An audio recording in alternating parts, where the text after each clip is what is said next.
उफनती मंदाकिनी नदी की लहरों से जिंदगी की जंग लड़ रहे इस लड़के को काफी मशक्कत के बाद गांव वालों ने बचाया। ये तस्वीर उत्तराखंड त्रासदी के बाद तबाह हो चुके गांव वालों की हकीकत बयान कर रही है।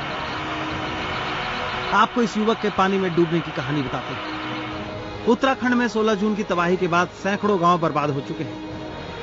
ऐसा ही एक गांव है रेला गांव।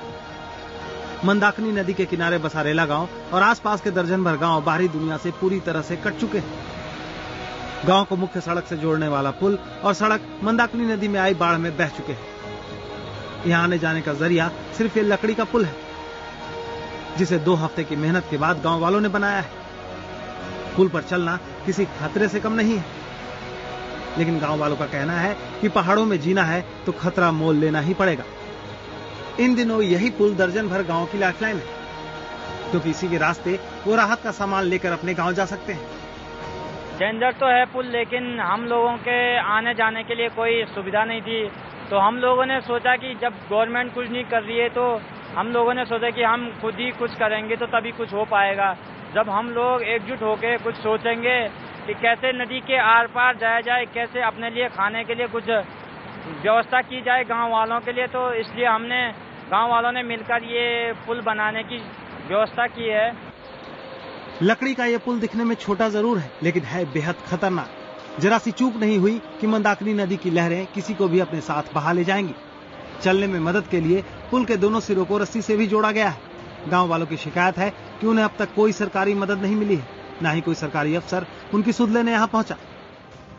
यहाँ तक कि खाने पीने का सामान लेने के लिए उन्हें 2 किलोमीटर दूर फाटा जाना पड़ता है। बुधवार को रेला गांव के कुछ नौजवान सरकारी मदद के तौर पर मिल रहे अनाज को लेने के लिए फाटा पहुंचे। पीठ पर अनाज का बोरा लेकर करीब 6-7 नौजवान फाटा से गांव लौट पड़े। पहाड़ियों के बीच लंबा रास्ता तय करके वो इस पुल के पास पहुंचे। सारे नौजवान बारी बारी से पुल पार कर रहे थे, तभी एक लड़के का पैर फिसल गया और वो मंदाकिनी नदी में गिर पड़ा। गनीमत ये थी कि उसने सहारे के लिए बनी रस्सी पकड़ रखी थी। इससे पहले मंदाकिनी की तेज लहरें उसे बहा ले जाती, वहां मौजूद दूसरे लड़कों ने काफी मशक्कत के बाद उसे सही सलामत बाहर निकाल लिया। पुल में से वो लोग बड़े जोखिम के साथ और कट्टा लेते हुए फिर उस दूसरी तरफ जा रहे थे, लेकिन चलते चलते क्या हुआ कि हम लोग जैसे ही दूसरी तरफ जाके वापस आए तो एक लड़के का पैर फिसल गया। पता नहीं क्या हुआ, किस तरह से वो नदी में बह गया। अब हमें तो समझ में नहीं आया सडनली क्या करना चाहिए, लेकिन सारे लोगों ने मिलकर फिर उसको खींचा बड़ी मुश्किल से। काफी देर तक वो नदी में रहा। गांव वालों का कहना है कि ये पुल नहीं होता तो उन्हें फाटा पहुंचने के लिए 10 किलोमीटर की दूरी तय करनी पड़ती, वो भी पहाड़ी रास्ते से होकर। कमोबेश ऐसी ही मुश्किल से उत्तराखंड के दर्जनों गांव हर रोज जूझ रहे हैं। उन्हें आसरा है तो सिर्फ और सिर्फ सरकारी मदद का, लेकिन कई गांव ऐसे हैं जहां सड़कें और पुल बह गए हैं।